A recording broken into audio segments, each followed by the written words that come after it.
Hello and welcome. So I've had some ideas, no pun intended, obviously. What I've done is I've flipped the iLord's arms round, so this is the iLord with the inverted arms pose.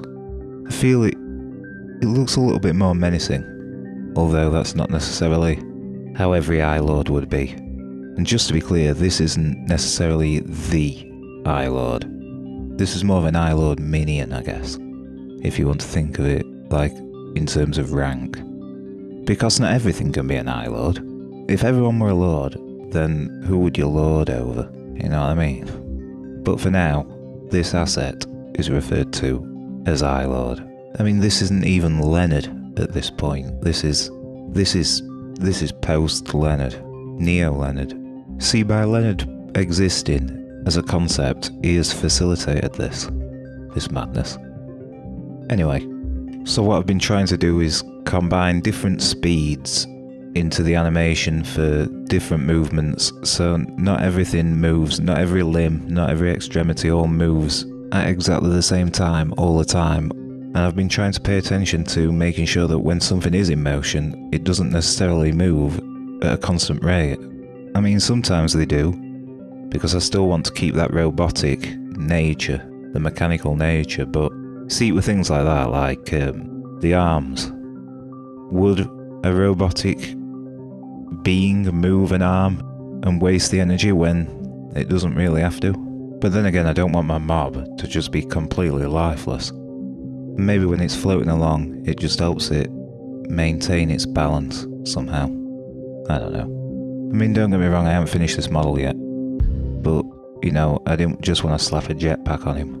Although that might be required, but at the minute I'm just leaving how he floats open for debate, because the exercise of this was all about trying to make animations more complex, drilling it, crash coursing it, really trying to smash in the core of it all, make the core of it stick as a solid foundation, because obviously there is no way in hell that I'm going to become a pro overnight.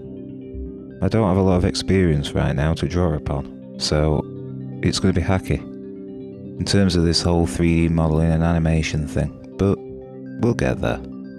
As you can see, I know a little bit about how to do this kind of thing. It has some similarities to other things I've done, and when I think about it, in terms of anything else I've learned, you look at the things you need to learn, the actual core main things, and then from there you can build. As long as you keep track of that stuff, everything is forward momentum. But yeah, imagine he's sort of hovering along, bobbing up and down a bit, sort of like a sine wave would sort of bob up and down on the y-axis.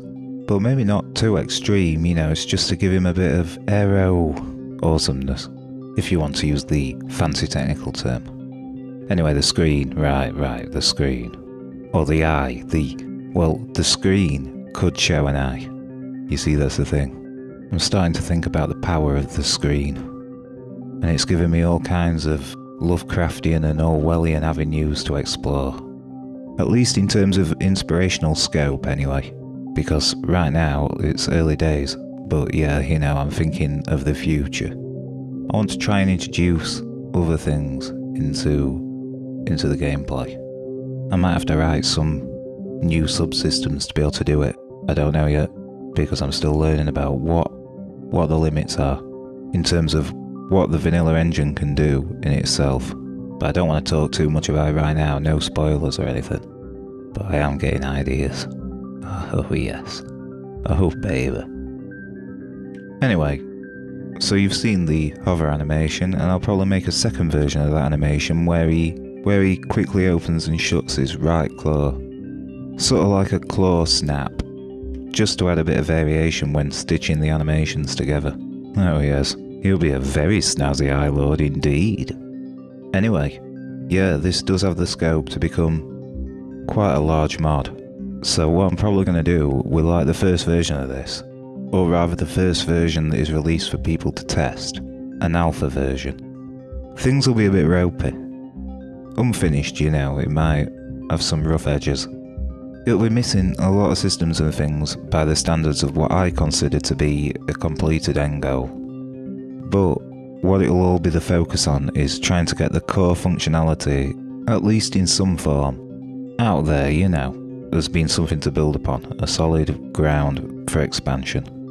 Because if you think about the amount of work that it's going to take to turn this into the ultimate survival wasteland mod, well, there's all recipe, there's like a tech tree to do, recipe lists, there's just so much.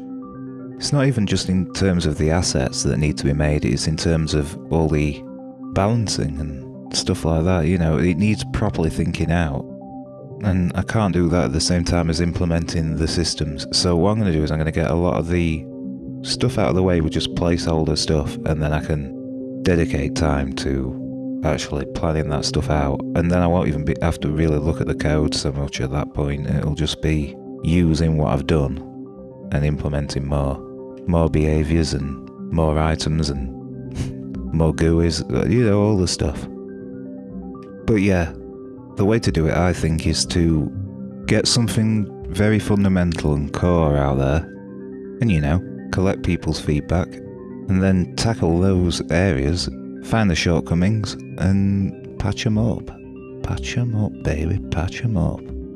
In accordance with what's needed, highest priority, at any given time. Yeah, I think that's the way to do it. And I have been in the background starting to sort of map out a achievable roadmap of milestones.